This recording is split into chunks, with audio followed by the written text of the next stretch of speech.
Ito na mga kabasketball ang pinaka-aabangang balita ng mga Golden State Warriors fans dyan at pati na rin sa mga Miami Heat fans na na-frustrate na dito sa dramang nagaganap kay Jimmy Butler. Itinrade na ng Miami Heat si Jimmy Butler papunta sa Golden State Warriors. At syempre ang main kapalit ay itong si Andrew Wiggins. Maraming masasaktan dyan ng mga Golden State Warriors fans pero ganyan talaga no? Malakas na player para sa malakas na player.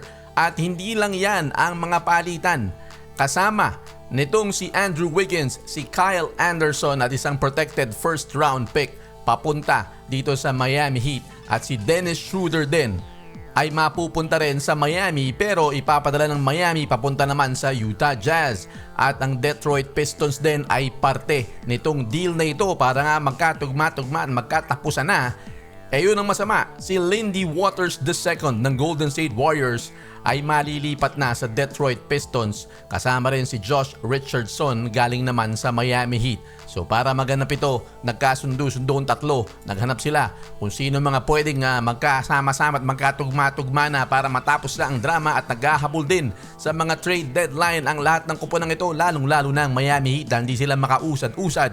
At ito rin namang Golden State Warriors na gutom na makakuha ng isa pang superstar na maitatambal kay Steph Curry, bagong dugo. Itong si Jimmy Butler, may championship experience na ito. Si Andrew Wiggins, dadali naman yung kanyang championship experience papunta doon sa Miami Heat. So medyo patas-patasan naman itong palitang ito. Pero pinakamalaking tanong dyan, anong masasabi nyo dito mga Golden State Warriors fans?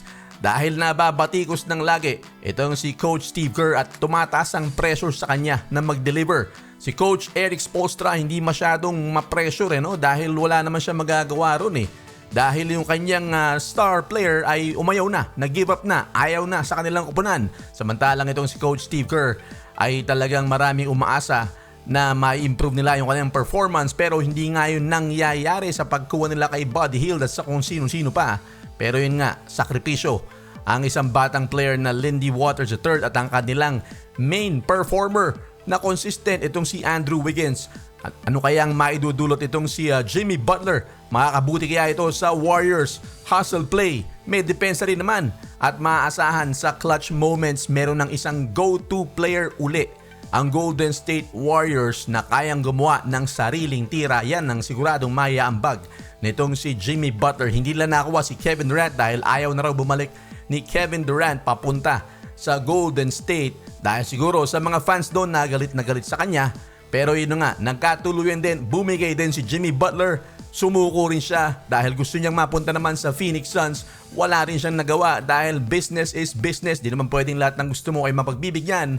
Pero ngayon, ito pa, si Jimmy Butler ay nag-agree na mga kabasketball sa 2-year extension. Dahil para mangyari nga ito kasi pagka-tinrade siya at hindi siya pumayag, ay parang mawawalan na lang ng ganon ang Golden State Warriors pagkatapos pakawalan si Andrew Wiggins ay wala silang kasiguruhan na magpapatuloy si Jimmy Butler. Pero ayun na nga, pumayag siya na mag-extend ng 2 pang taon, 121 million contract extension hanggang 2026-27 season pa matatapos itong si Jimmy Butler sa Golden State Warriors. Pag-usapan natin yan sa comment section.